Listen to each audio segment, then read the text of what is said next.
자, 친구들 모두 안녕하세요. 한 주가 지나고 어느덧 또 새로운 주일이 찾아왔습니다. 예! 여러분 다들 한 주간 어떻게 지내셨나요? 전도사님은 우리 친구들을 못 만난 지 너무 오래돼서 정말 우리 친구들과 함께 이 유년부실에서 예배를 드렸던 순간들이 얼마나 소중했는지 깨닫는 시간을 갖게 되었습니다. 우리 친구들도 이 자리에서 친구들과 함께 선생님과 함께 예배드렸던 그 시간들을 많이 그리워하고 있을 거라 생각해요. 하지만 우리가 드디어 다음 주면은 이 자리에서 함께 모여서 하나님께 예배를 드릴 수 있게 되었어요. 우리 친구들 다음 주에 꼭 현장 예배를 잘 드릴 수 있도록 전도사님과 함께 한 주 동안 기도하는 우리 예장유년부 친구들이 됐으면 좋겠습니다. 여러분들 함께 기도해 주실 거죠? 하루빨리 코로나 바이러스가 지나가서 우리 모두가 다 걱정 없이 아무 두려움 없이 함께 예배드릴 수 있는 그 날이 속히 오기를 간절히 소망합니다.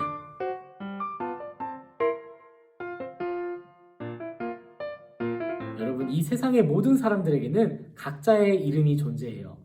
야곱이 살던 고대 사회에서는 사람이 갖고 있는 이름의 의미는 매우 중요했어요. 야곱이란 뜻은 속이는 자라는 뜻이에요. 신기하게도 야곱은 형님 에서와 아버지 이삭을 속이고 장자권을 빼앗고 장자의 축복을 도둑질하게 되었어요. 그런데 또 성경에서는 하나님께서 새로운 이름을 주시고 그 사람의 인생을 180도 변화시키는 그런 놀라운 사건들도 우리가 발견할 수 있어요. 아브람에서 아브라함으로, 그리고 사레에서 사라로 하나님께서는 이름을 바꾸시고 그들의 인격과 운명을 바꿔주셨어요.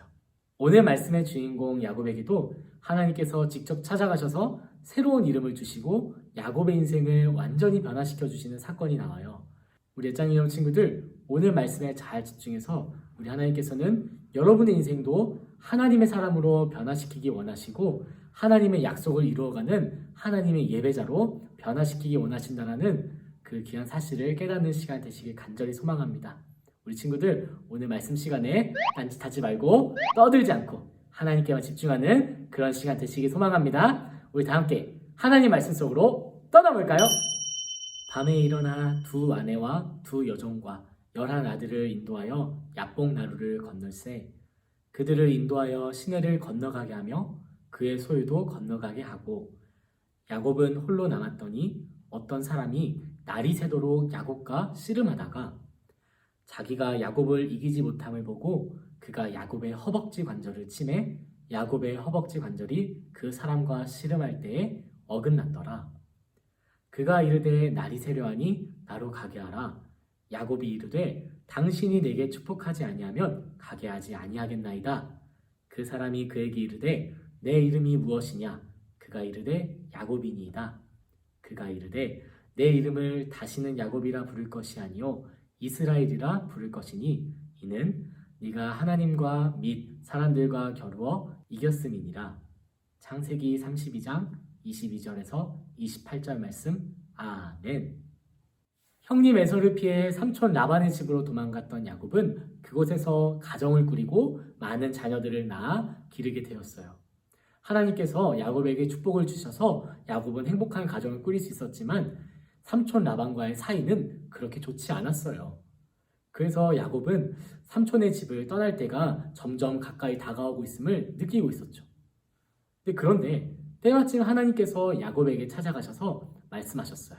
하나님께서는 야곱에게 조상의 땅, 친족이 머물고 있는 고향 땅으로 돌아가라고 말씀하셨어요.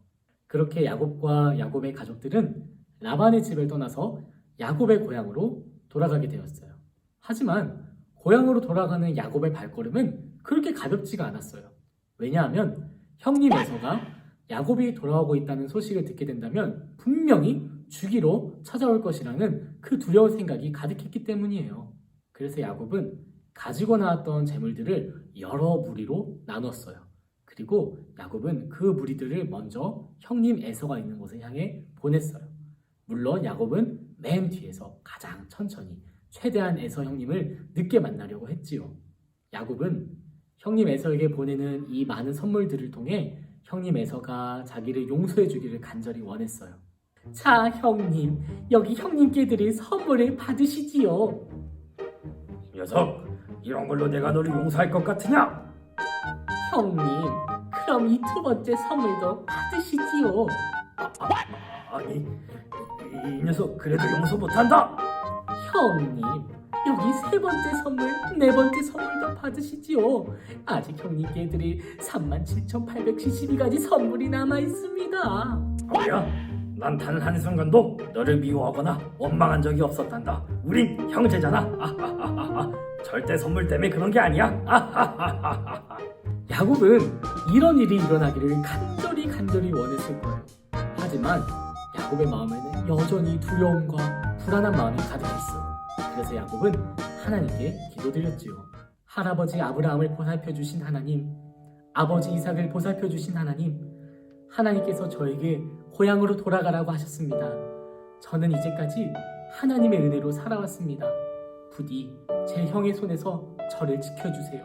형이 저와 가족들을 죽일까봐 너무 두렵습니다, 하나님. 어느덧 깊은 밤이 찾아오게 되었고 야곱의 가족들은 어느덧 야복강이라는 곳을 건너가게 되었어요. 그리고 야곱은 홀로 남아서 깊은 생각에 빠져 있었지요. 그런데 바로 그때 저기 멀리서 누군가가 야곱을 향해 다가오기 시작한 거예요.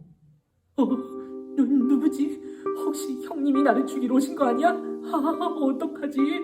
하지만 그 사람은 야곱의 형 에서가 아니었어요. 그리고 야곱은 갑자기 그 모르는 사람을 붙잡고 매달리기 시작했어요. 나에게 축복해달라고, 나를 축복해달라고, 그냥 가면 안 된다고 막 간절히 매달리기 시작했어요. 성경에는 야곱이 이 모르는 사람과 밤새도록 씨름을 했다고 말하고 있어요.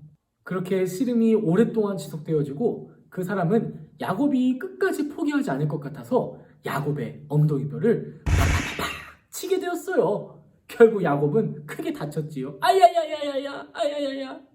하지만 야곱은 그럼에도 끝까지 포기하지 않고 그 사람에게 간절히 매달렸어요. 나를 축복해 주세요. 나를 이대로 버리고 가면 안 돼요. 절대 놓지 않을 거예요.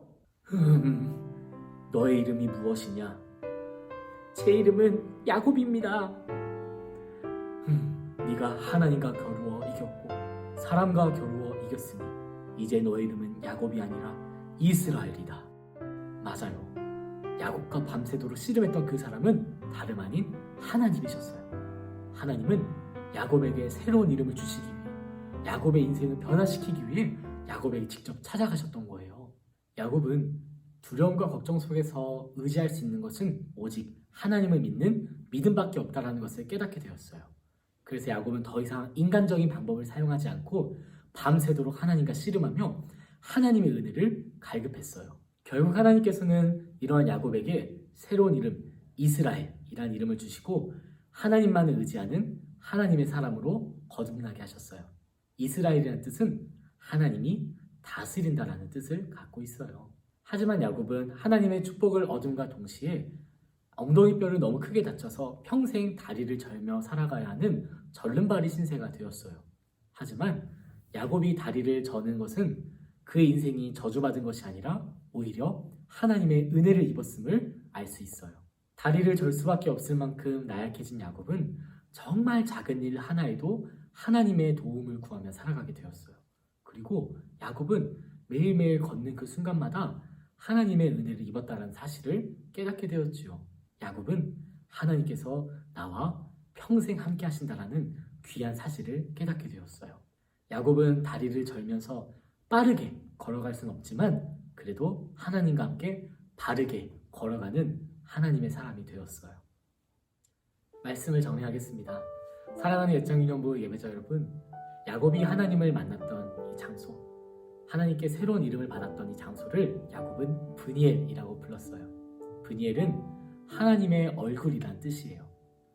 하나님께서는 처음으로 베델에서 야곱에게 찾아가셔서 하나님의 약속을 주셨어요. 그리고 오늘 말씀 속에 나온 브니엘에서 하나님께서는 다시 한번 야곱에게 찾아가셔서 야곱과 얼굴과 얼굴을 맞대어 보게 하셨어요. 그리고 야곱이 평생을 하나님의 은혜 안에서 살아가게 하는 하나님의 사람이 되게 하셨죠.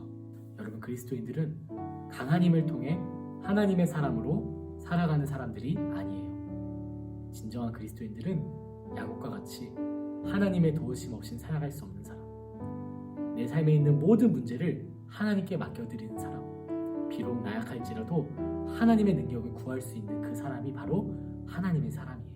우리에게도 야곱의 저는 다리와 같이 우리만의 연약한 약점이 있을 거예요. 다른 사람에게 보여주고 싶지 않고 다른 사람에게 감추고 싶은 우리만의 연약한 부분이 있어요. 하지만 이 연약함이 오히려 하나님의 은혜임을 우리는 깨달을 수 있어요. 이 약점이 오히려 우리와 하나님을 더욱더 가까워지게 하고요. 이 약점이 우리가 하나님을 붙잡을 수밖에 없도록 만들어준다는 거예요. 고린도후서 12장 10절에는 이렇게 나와 있어요. 그러므로 나는 그리스도를 위하여 병약함과 모욕과 궁핍과 박해와 곤란을 겪는 것을 기뻐합니다. 내가 약할 그때에 오히려 내가 강하기 때문입니다. 사랑하는 옛장민영부 예배자 여러분, 우리의 약함이 오히려 우리의 능력이 되고 우리의 부족함이 완전하신 하나님께 나아가는 은혜의 통로가 된다는 것을 꼭 기억하셨으면 좋겠어요. 우리 친구들 한 주간 살아갈 때에 나의 연약함을 온전히 하나님께 맡겨드리고 우리의 삶의 정말 작은 일, 정말 작은 문제 하나하나도 하나님께 맡겨드릴 수 있는 믿음의 예장윤영부 친구들 되시기를 간절히 소망합니다. 모두 한 주간 건강하고 다음 주에도 더 건강하고 멋진 모습으로 우리 함께 만나도록 해요. 우리 친구들 한 주간 모두 안녕!